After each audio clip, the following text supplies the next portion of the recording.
Hello and welcome to Microbiology Shorts, short videos on microbiology topics. I'm Rebecca Payne and today we're talking about the effect of oxygen on bacterial growth.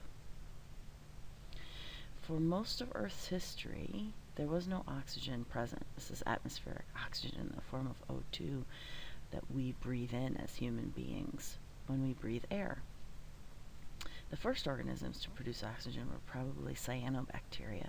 And these are, of course, the organisms that were thought to be the first cells on planet Earth, and they originated approximately 3.5 billion years ago, if estimates are correct. Of course, it's hard to measure back that far, so we don't really know, but that's the best guess we have. They're the ones that produced stromatolites, which are the rock-like structures that they secreted some kind of hard shell around themselves. I'm sure it was protective at the time, kind of like how corals secrete a protective shell that turns into beautiful structures in water in the ocean.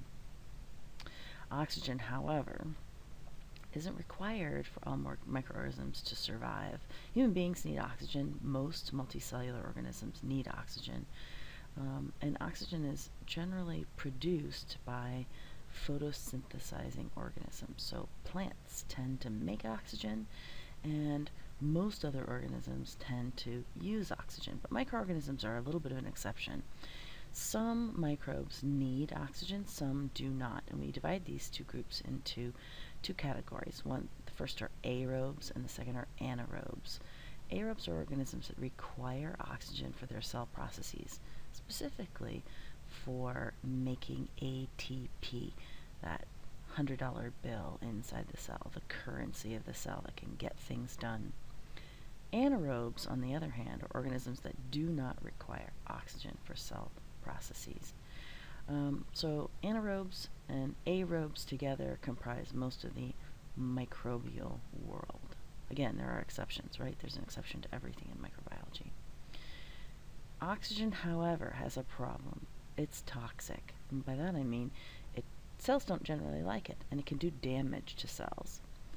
Specifically to certain molecules, it can kind of go up like a prize fighter and deliver a sucker punch that will knock them out. And the sucker punch leaves damage to the molecules. We call that oxidative damage. And then they require things called antioxidants to repair that damage.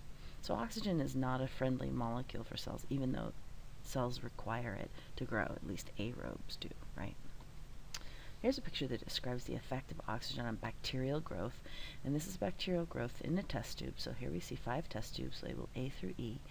And the first is a group of organisms. And these would be, for example, a single species that was inoculated into the test tube. The first one we call obligate aerobe, or obligate aerobes are a group of microbes that require oxygen to grow.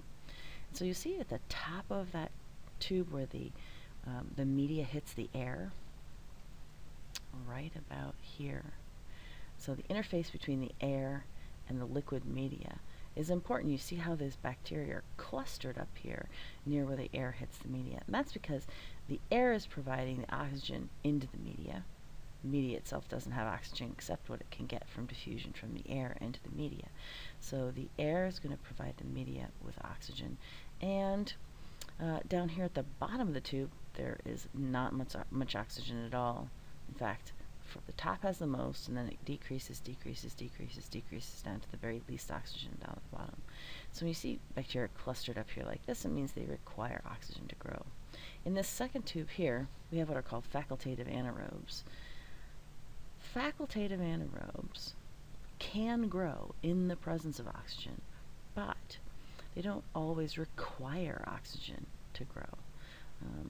So you can see that there are a few of them growing all the way down, even to the bottom of the media. And there are some that are clustered at the top. They can grow with oxygen, but they don't always require it.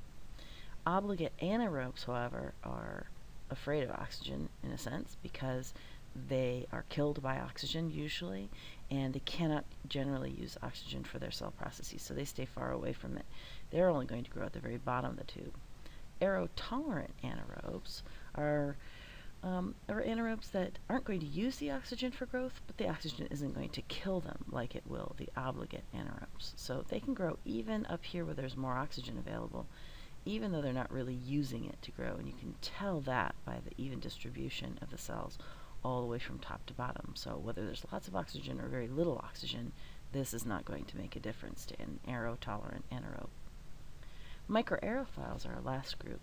Microaerophiles are organisms that they require a certain percentage of oxygen, and I like to think of it as the Goldilocks complex.